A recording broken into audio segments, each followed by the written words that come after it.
Bom, hoje a nossa campanha é falando de duas áreas bem complicadas para a gente. Inclusive, nós estávamos falando sobre algumas pessoas acometidas por enfermidade. Parece que hoje a enfermidade é algo... Nós vimos que o mundo paralisou com a enfermidade, existem outras ameaças, mas, fora essas de pandemia, nós estamos falando de enfermidade. Por quê? Porque a Terra chegou no limite mesmo. Não é só, é a natureza, é muito vírus, bactéria, alimento errado que a gente come, enfim, tudo chegou no limite. Então, a gente vê muito câncer, nós vemos todo tipo de enfermidade que antes era muito esporádico, hoje muito frequente. Por isso, nós precisamos buscar o socorro de Deus para quem está com saúde, que o Senhor preserve a saúde, amém? E para quem está enfermo, que o Senhor possa vir com uma intervenção e curar em nome de Jesus. Jesus, ele toca nesses dois assuntos, uma enfermidade e outra finanças. Mas em Lucas capítulo 4, quem toca nesse assunto é Jesus. E ele está falando para a gente, justamente no Novo Testamento, o nosso tema de hoje. Em Lucas capítulo 4, ele fala o seguinte, a partir do versículo 25, ele disse: na verdade vos digo que muitas viúvas havia em Israel no tempo de Elias, quando o céu se fechou por 3 anos e 6 meses, reinando grande fome em toda a terra, e a nenhuma delas foi Elias enviado, senão a uma viúva de Sarepta de Sidom. Havia também muitos leprosos em Israel nos dias do profeta Eliseu, e nenhum deles foi purificado, senão Naamã, o sírio. Gente, aqui Jesus está falando de 2 problemas que atormentam qualquer pessoa. Quando você só dá valor à saúde quando você perde a saúde. Porque às vezes a gente brinca com a saúde. Mas acho que a gente só percebeu o quanto é importante respirar, claro que todo mundo sabe, mas você só passou a valorizar quando a pandemia trouxe o medo de perder a capacidade de respirar. E assim você vê aqui que Jesus tocou em finanças. A viúva, não era só a viúva, era um problema nacional e internacional. Hoje, quando a gente olha, as finanças é um problema global. Foi anunciado pelo Banco Mundial uma recessão mundial. Nós temos problemas crônicos agora, não só no Brasil, mas na Europa. Aqui eu não vou ficar dando as informações. Eu estou aqui para dizer que Jesus tocou nesses 2 assuntos, enfermidade e finanças.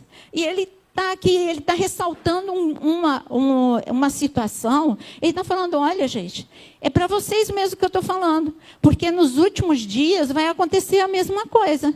E o mais interessante é que ele está falando, eu não encontrei fé em Israel. Eu tive que encontrar fé na Síria. Eu tive que encontrar fé em Sarepta de Sidom. Quer dizer, em Israel não tinha uma viúva que tivesse o nível de fé daquela mulher.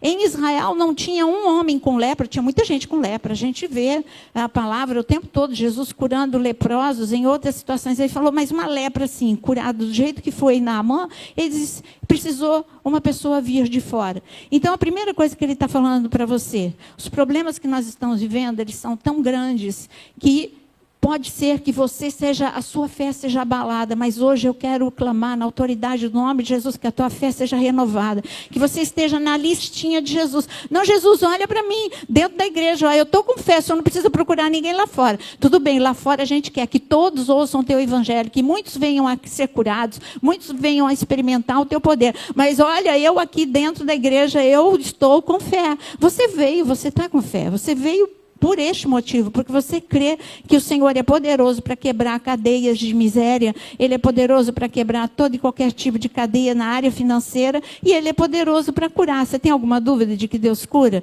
Eu não tenho dúvida alguma de que Ele cura. Mas eu gostaria que você abrisse comigo em 1 Reis, aonde está esta mulher. Eu gostaria que você abrisse em 1 Reis 17, aonde eu encontro com essa mulher. Por mais que você já tenha lido essa passagem, por mais pregações que você já tenha ouvido nessa passagem, porque ela é muito conhecida por ser uma viúva do tempo de Elias. E como Elias é um profeta, que nós falamos muito, todo mundo fala muito do profeta Elias. Por quê? Porque o profeta Elias é o tempo que nós vivemos, é o profeta do arrebatamento, é o profeta da guerra espiritual. Você quer falar de guerra espiritual? Fala de Elias. Você quer falar de arrebatamento? Você fala de Elias. Você quer falar também de problemas emocionais? Você fala de Elias que caiu em depressão. Então, o tempo de Elias, e o Senhor repete muito sobre Elias. Ele termina o Antigo Testamento falando de Elias, que a unção, e que a unção de Elias viria novamente para converter coração de pais aos filhos e de filhos aos pais. E a gente começa o Novo Testamento com ele falando também da unção de Elias que veio sobre João Batista. Então, é Jesus que chama a atenção para a gente. E aí ele chega no Monte da Transfiguração, está lá Elias também. Está Moisés e está Elias. Então, como Elias ele é muito falado, é lógico que você conhece essa viúva do tempo de Elias. Todo mundo sabe que veio uma crise absurda. Jesus diz, 3 anos e meio de crise. É difícil viver 2 meses de crise. É difícil viver 6 meses de crise. É difícil viver 1 ano de crise financeira. Agora, 3 anos e meio é algo cansativo, esgota. Esgota qualquer um. Essa mulher, como diz a palavra, Jesus disse lá em Lucas capítulo 4, e a gente encontra ela aqui, ela era viúva, já tinha uma tragédia na vida dela, perda. Essa perda do marido não era só a companhia do marido, mas era a sua provisão financeira também. Ela já tinha essa perda. Mas quando ela olhava ao redor dela, ela tinha muitas perdas. Ela estava em desvantagem em relação aos outros. Mas todo mundo, quando olhava para a grama, não tinha mais grama. A seca, violenta. Olhava para as árvores também, a plantação, tudo seco. Por onde quer que essa mulher olhasse, ela não tinha esperança. Ela não tinha, uma notícia boa. Às vezes a gente fica perguntando, e aí, tem alguma notícia? Tem alguma notícia boa? Saiu alguma coisa no jornal? Tem alguma notícia? E a gente quer ouvir uma notícia boa. Não tinha notícia boa. Todos os dias a crise ficava pior, porque a seca, ela só piorava. Passou 1 ano, passou 2 anos, e a seca só piorava. Mas essa mulher, ela era uma mulher que Deus encontrou fé no coração dela. E ele encontrou fé no teu coração. E ele liberou uma palavra que antes de você chegar aqui, essa palavra foi liberada sobre você. Você quer ver a palavra que ele liberou?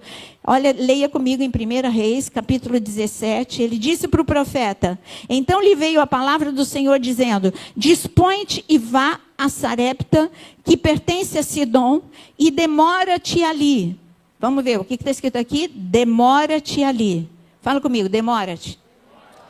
Deus está falando que algo vai acontecer na casa daquela mulher e ela vai viver esse milagre por muito tempo. Não é um milagre de um dia, de provisão de um dia. Ele está falando de uma provisão permanente no meio da crise. Ele está falando, demora-te lá na casa dela, onde eu ordenei a uma mulher viúva que te dê comida. Por que Deus mandou o profeta demorar? Porque a mulher ia morrer de fome? Porque o filho dela ia morrer de fome? Porque, aliás, Elias nem sabia que a mulher não tinha nada. Eu estou indo numa casa onde tem muita coisa. Não, o Senhor estava dizendo, essa mulher não tem nada, você não tem nada, mas eu dou tudo, porque como você cantou, eu sou Jeová Jireh. Quem crê aqui que Jeová Jireh vai prover para você?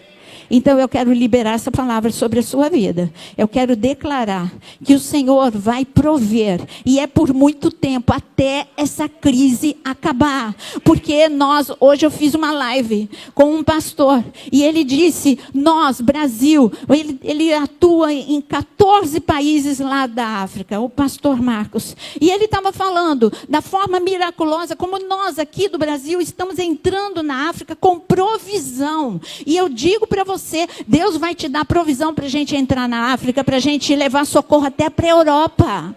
Nós vamos levar socorro, porque está todo mundo de olho na gente. Você sabia disso? Todo mundo, porque quando todo mundo olha que o alimento está escasseando, olha para onde? Para esse lugar abençoado por Deus, aonde você vai ser um canal de bênção para você, para quem está ao teu redor e para países aonde será necessário a nossa ajuda. E depois, quando eu falei falei, antes da live, eu falei para ele, pastor, eu tenho uma coisa, eu não tenho dinheiro.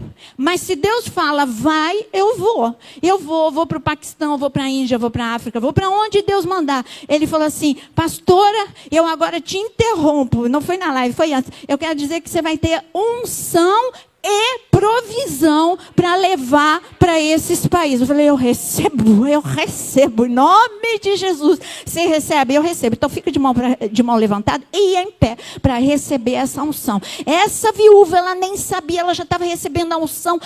O coração dela recebeu a unção antes dela ter consciência. Mas você está tendo consciência que é em tempo de crise que Deus faz o extraordinário. Porque você é bênção, você é abençoador. Em nome de Jesus, levanta a tua mão, porque a tua mão incomoda o diabo. Lembra que na quarta-feira passada eu disse que o diabo reclamou.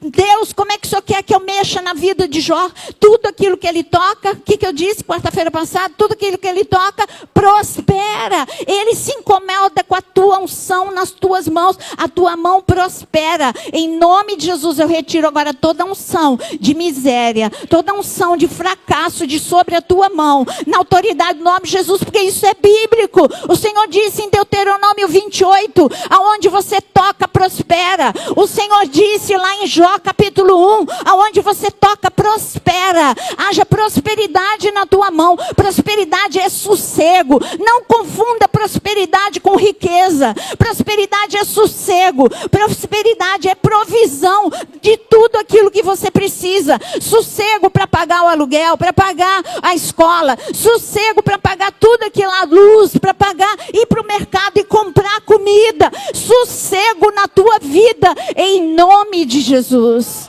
Em nome de Jesus, amém? Pode sentar. E aí, Elias foi debaixo de uma palavra. Você está debaixo de uma palavra de Deus.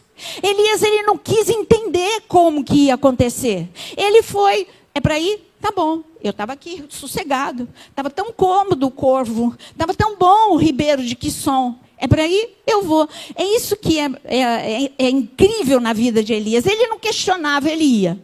Você está debaixo de uma palavra. Você vai sair daqui. Você vai para a tua casa e você vai continuar debaixo desta palavra. E você vai dizer, amanhã quando você acordar, você vai falar, eu estou debaixo de uma palavra, não é da pastora Naira, eu estou debaixo de uma palavra de Deus. E assim como Elias, eu vou para o meu trabalho, eu não sei como, mas Deus vai fazer. Eu vou procurar emprego, eu não sei como Deus vai abrir, mas Deus vai abrir a porta em nome de Jesus.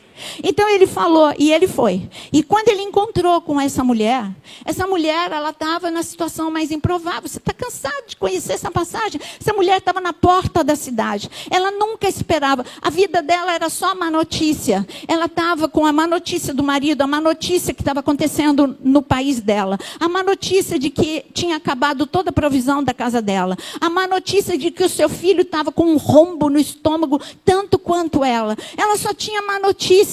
Mas Elias estava chegando com boas novas.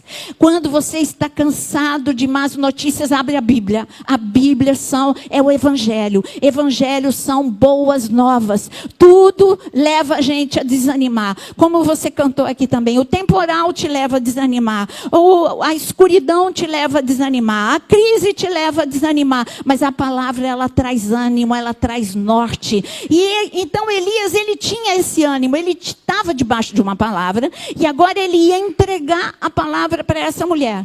E ali foi um encontro de duas pessoas que tinham necessidade.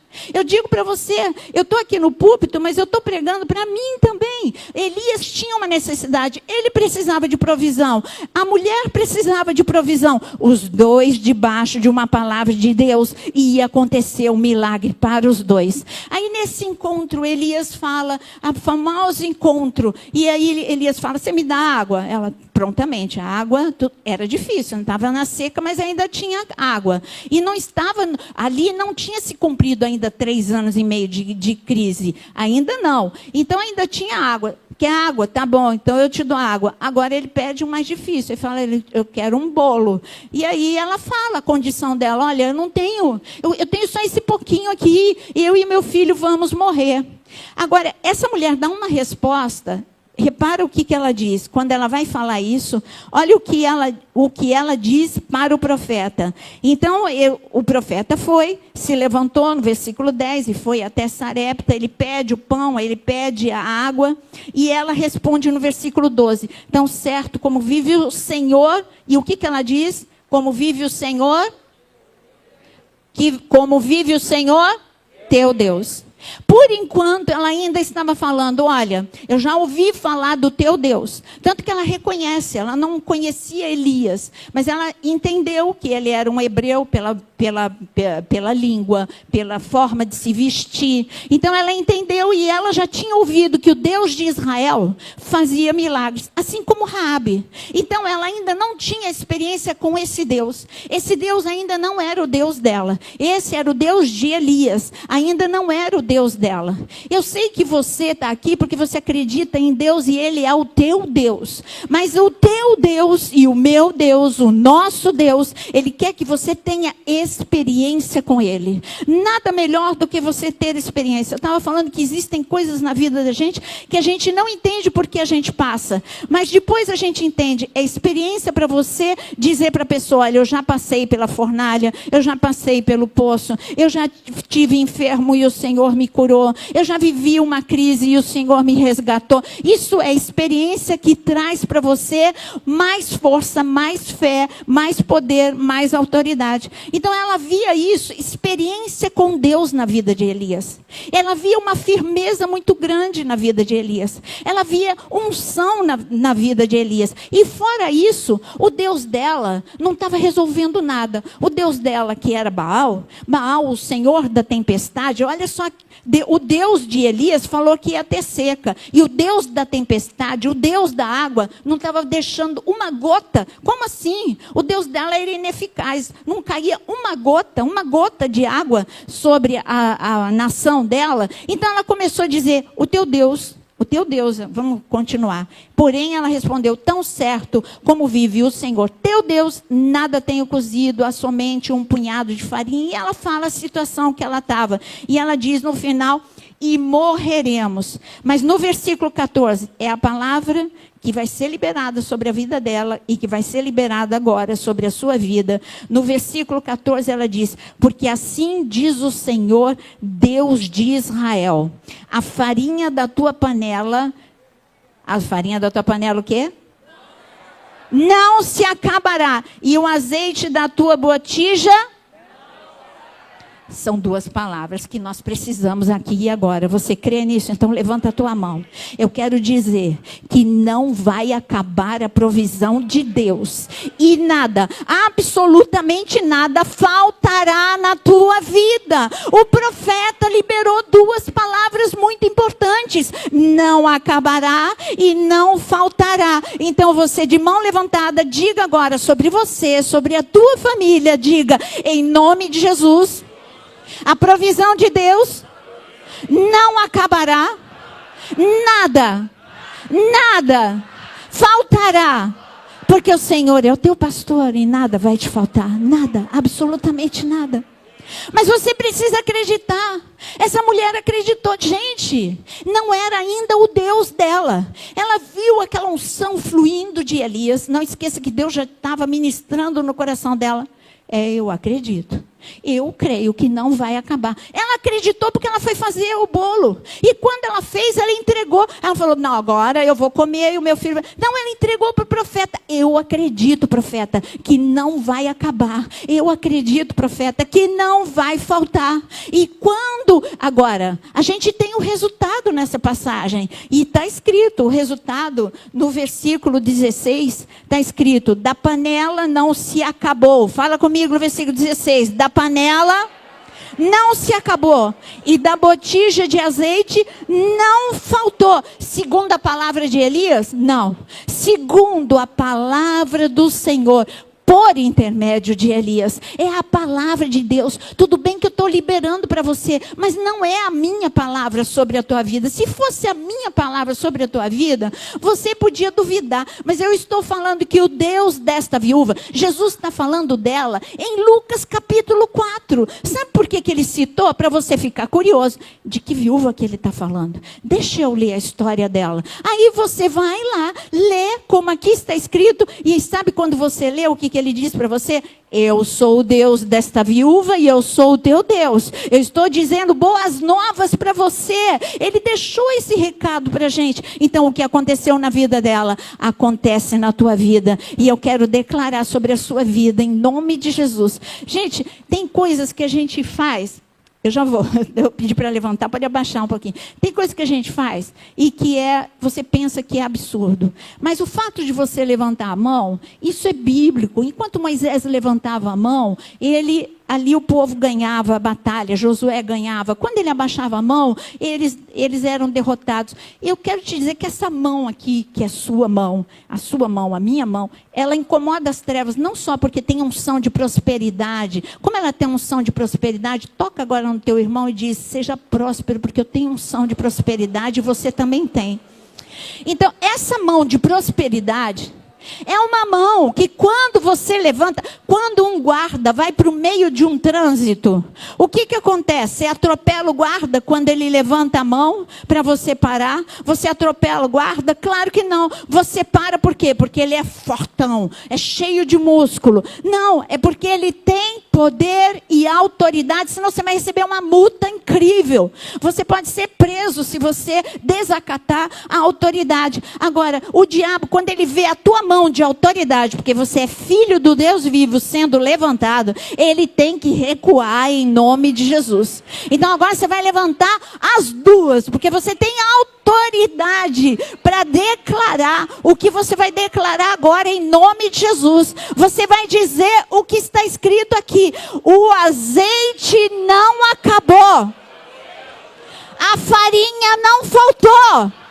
Por isso, na autoridade do nome de Jesus, não vai faltar, não vai acabar na minha vida em nome de Jesus. Não vai faltar nessa igreja, não vai acabar nessa igreja. Teremos dinheiro para abençoar no Rio de Janeiro, fora do Rio de Janeiro, porque o Deus Jeová Jireh é o Deus dessa igreja, é o Deus da tua casa, é o Deus da tua família, em nome de Jesus. Que Deus maravilhoso que nós servimos. É claro que depois nós vamos orar por enfermidade, porque ele falou de Naamã. Mas eu quero ir para outra viúva. E são de viúva em viúva, a gente chega lá. Em 2 Reis, capítulo 4.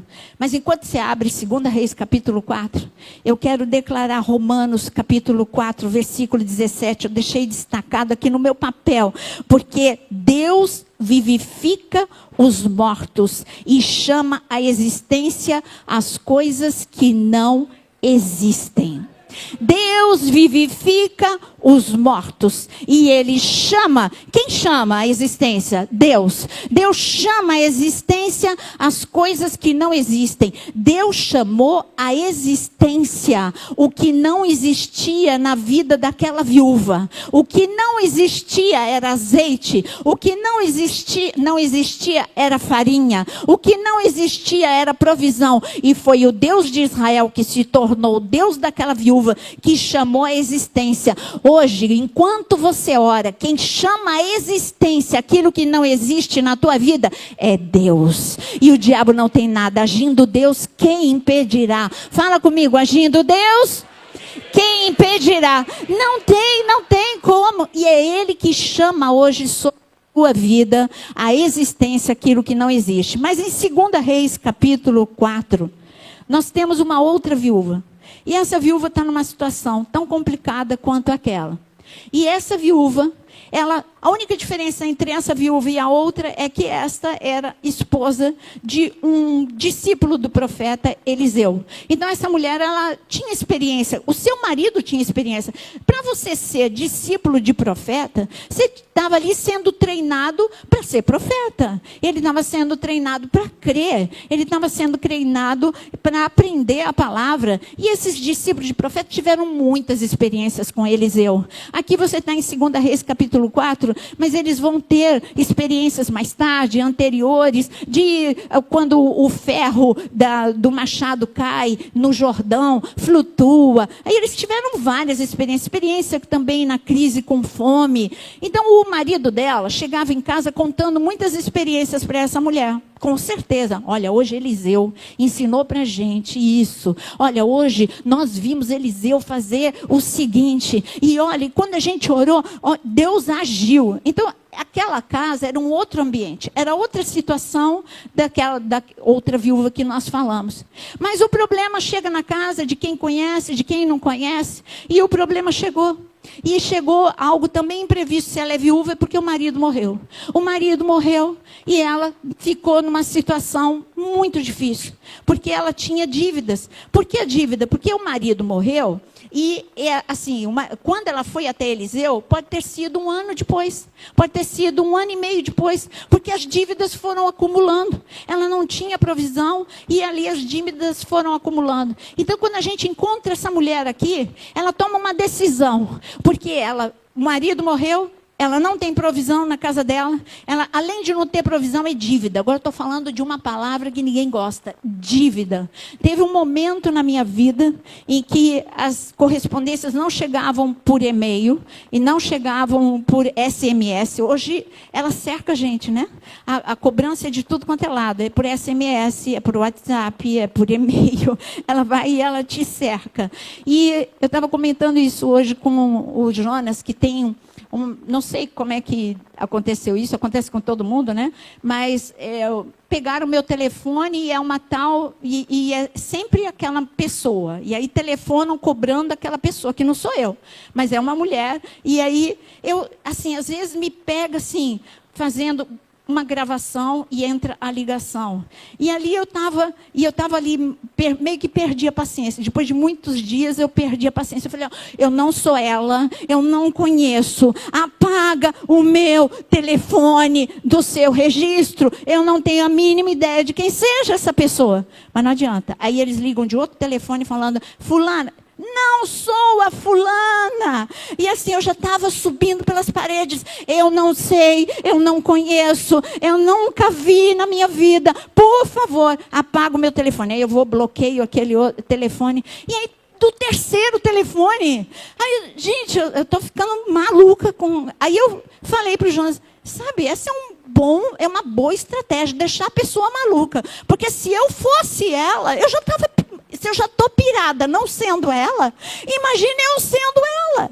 Mas então, hoje a cobrança é assim, é pressão psicológica. Chega por todos os meios, mas a minha situação era há 20 anos atrás.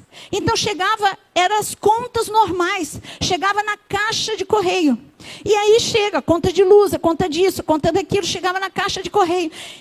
Quem nunca? Eu passava reto pela caixa de correio e eu falava assim, não, hoje eu não vou abrir, eu não vou abrir. Que adianta não abrir, a dívida está lá. Mas é um tormento, é um tormento. Hoje eu estou falando de algo que atormenta, dívida. Essa mulher estava com dívida e o credor bateu na porta dela.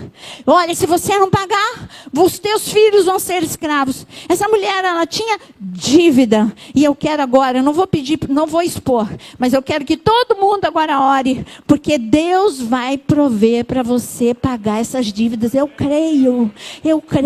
Deus olhou para essa mulher. Ela tinha, o problema dela era dívida. A outra era falta de provisão. Essa é falta de provisão e dívida. Está pior do que a viúva de Sarepta. Bem pior. Dívida atormenta. Essa mulher estava atormentada porque batia na porta. Essa mulher estava atormentada porque havia uma ameaça de levar os seus filhos. Mas ela fez o que você fez. O que você fez nessa noite. Essa mulher, ela não ficou desesperada. Ela ficou triste, ela ficou angustiada. Mas ela usou aquilo que ela ouviu do marido dela. Deus tem solução. Ninguém pode te ajudar. Se ela pudesse, se ela tivesse um parente rico, ela iria para a casa do parente rico. Mas essa mulher, ela não tinha para quem pedir ajuda. Há momentos que você não tem para quem pedir ajuda. Mas eu digo para você que você tem um pai no céu. Você pode pedir ajuda aqui e agora, neste momento. Essa mulher, ela saiu da casa dela. Eu imagino essa mulher saindo para casa. Meus filhos, eu estou saindo. Onde você vai, mãe? Eu estou indo para a casa de Deus, porque o teu pai, ele tinha fé, e eu vou exercitar a minha, eu vou para a casa de Deus, porque é na casa de Deus que tem solução. E eu digo, por que na casa de Deus que tem solução? Porque aqui o Senhor está. Porque o Senhor não está na minha casa, tá, mas aqui você está recebendo força. Nós estamos unidos, e aonde nós estamos unidos, o que o Senhor diz? Ali eu ordeno a bênção. Eu queria que você ficasse em pé agora, com a Bíblia aberta, 2 Reis, capítulo 4. E esta mulher, vamos ver o que essa mulher, ela diz para o profeta. E ela diz no versículo 1, certa mulher das mulheres dos discípulos do profeta clamou a Eliseu dizendo, ela saiu da casa dela, bateu na porta dela, o problema, ela foi bater na porta de Deus. Meu marido, teu servo, morreu, e tu sabes que ele temia ao Senhor. E Eliseu perguntou, o que eu hei de fazer para você? Diz-me o que tens em casa. E ela respondeu, tua serva não tem nada em casa, senão uma botija de azeite. Agora pode deixar a tua Bíblia aí. Eu quero dizer para você, você pode dizer, essa viúva está igualzinha a mim. Eu não tenho nada, eu só tenho dívida, eu só tenho problema, eu só tenho uma angústia. Mas você não, você tem que olhar agora para dentro do teu coração. Olha para dentro do teu coração, você tem azeite. Ainda que seja um pouquinho de azeite, o azeite vai fazer diferença na tua vida. Azeite é o Espírito Santo sobre você. O azeite quebra o jugo. E é por isso que eu pedi para você ficar em pé. Porque agora eu quero declarar que todo jugo de miséria, todo jugo de escassez, seja quebrado pelo poder do nome de Jesus. O Espírito Santo está escrito, a unção quebra o jugo. Você sabe o que é jugo? Jugo é aquela coisa que você coloca no boi e os dois andam juntas. Aquela, como é que chama aquilo? É canga? É canga. Então você põe em dois bois e eles andam juntos. Um lidera e o outro é liderado.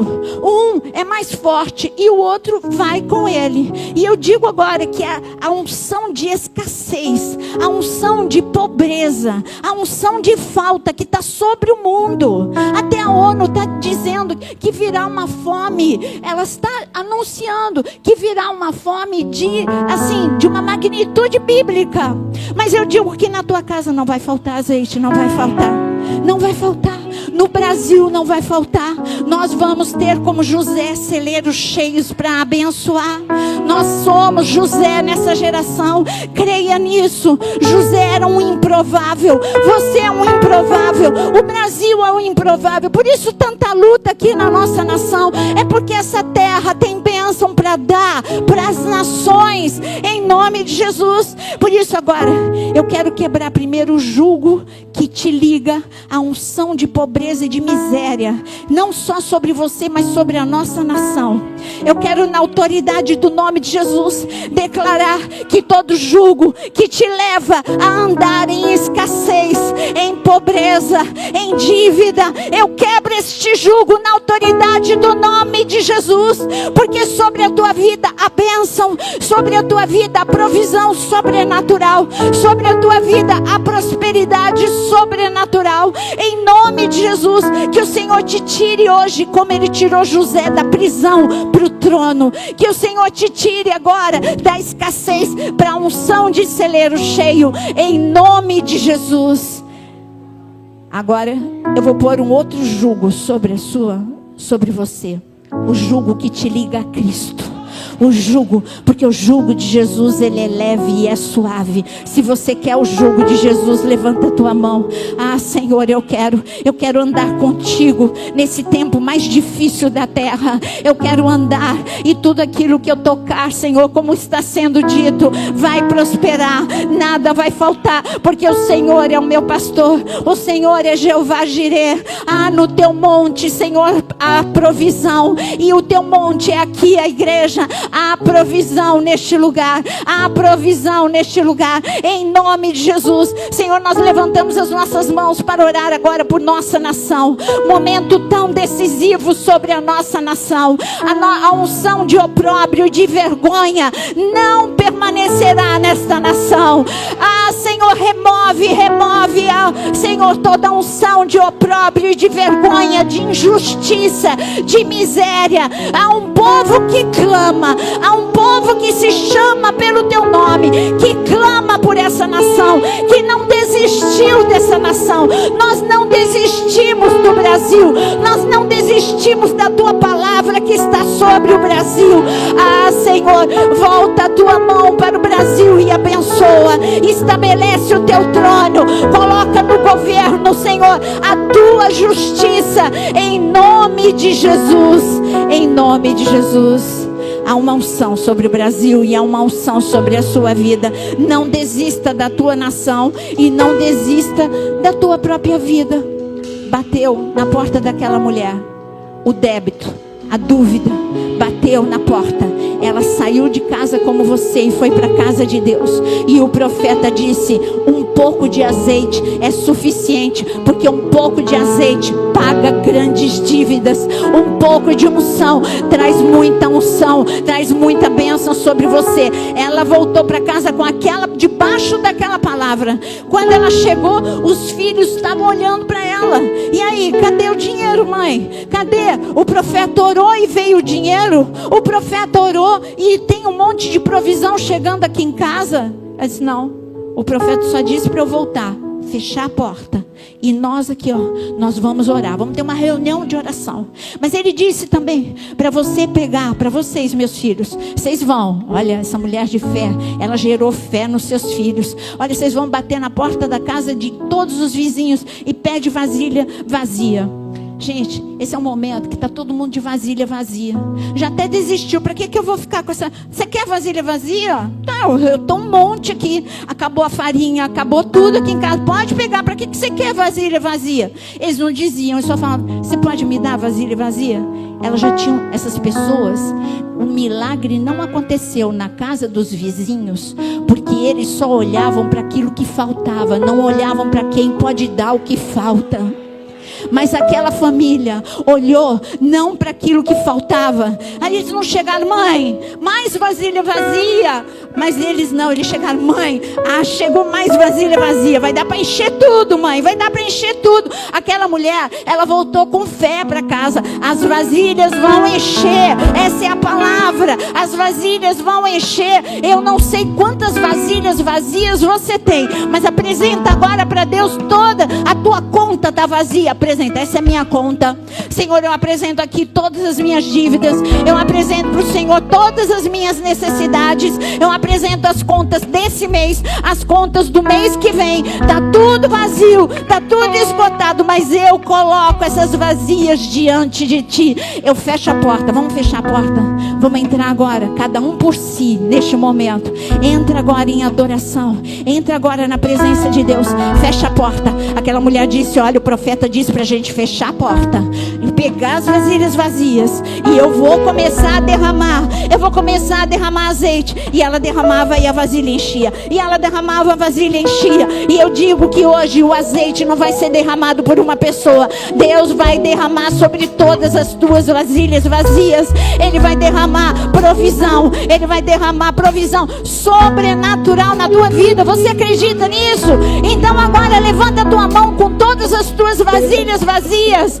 Fecha a porta agora para preocupação, despreocupação, fica do lado de fora. Ansiedade, fica do lado de fora. Incredulidade, fica do lado de fora. Aqui eu estou diante do meu Deus, com todas as vasilhas vazias, e o meu Deus vai me encher todas essas vasilhas. O Deus de provisão vai encher. Senhor, olha para essas mãos, olha as vasilhas, Senhor, olha as dívidas, olha, Senhor, para toda necessidade do teu povo. Eu não estou aqui falando para animar emocionalmente, eu estou aqui para liberar uma palavra profética. Assim como Eliseu disse, vai encher muitas vasilhas vazias. Eu digo nessa noite que ninguém sai aqui de vasilha vazia. Todas as vasilhas se encherão. Provisão sobrenatural sobre a tua vida, em nome de Jesus. Você crê?